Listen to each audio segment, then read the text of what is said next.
kepada Ustaz Dr. Syafiq Rizal Basalamah Ama Hafizahullah Ta'ala atas materi yang telah disampaikan. Semoga dapat bermanfaat bagi kita semua dan menambah iman kita untuk menghadapi wabah COVID-19 ini.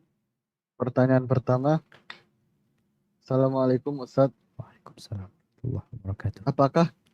Apakah kita berdosa jika kita mengatakan pandemi atau COVID-19 ini laknatullah atau laknat dari Allah? Sementara kita tahu bahwa COVID-19 ini salah satu ujian dari Allah. Bagaimana Ustaz? Mohon petunjuknya. Kemudian apakah berdosa hal ini dan termasuk berburuk sangka pada Allah? Barakallahu fiik. Ya ahibati fillah. Kalau bicara COVID-19 ini, tadi kita sudah sampaikan hadis Aisyah, di mana Aisyah pernah bertanya kepada Nabi SAW tentang ta'un. Yang penyakit itu memang menakutkan ya.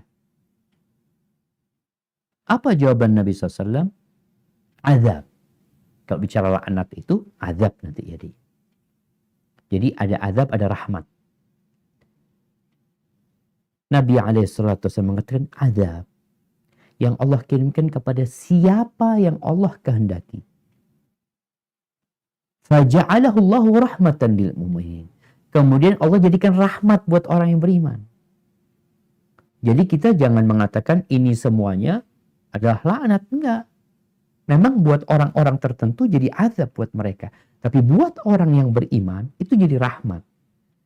Sehingga orang beriman tetap berbaik sangka sama Allah Azza wa Jalla.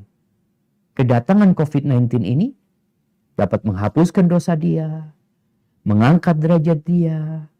Kita semakin sering berdoa, kita nggak lagi congkak, sifat-sifat buruk dan karakter-karakter negatif hilang dari kita. Berarti COVID ini jadi rahmat buat orang beriman. Bahkan ketika dia sabar, meninggal dunia terkena COVID-19, semoga dapat pahala mati syahid. Jadi COVID-19 ini boleh jadi azab, boleh jadi rahmat. Sehingga kita nggak bisa mengeneralisir ya, seakan-akan itu azab semuanya. Jadi azab dan jadi rahmat. Buat orang beriman dalam kondisi susah pun, dia akan semakin beriman. Penyakit yang dia derita akan mengangkat derajatnya, menghapuskan dosanya, dan dia menjadi orang yang dicintai Allah. Innama yuwaffas sabiruna ajrahum bighairi hisab. Allah akan memberikan balasan tanpa perhitungan buat orang-orang yang sabar. Allah bersama orang-orang yang sabar. Jadi di balik bencana ini ada rahmat gitu loh. Jadi jangan sampai kita mengumumkan bahwasanya itu semua azab.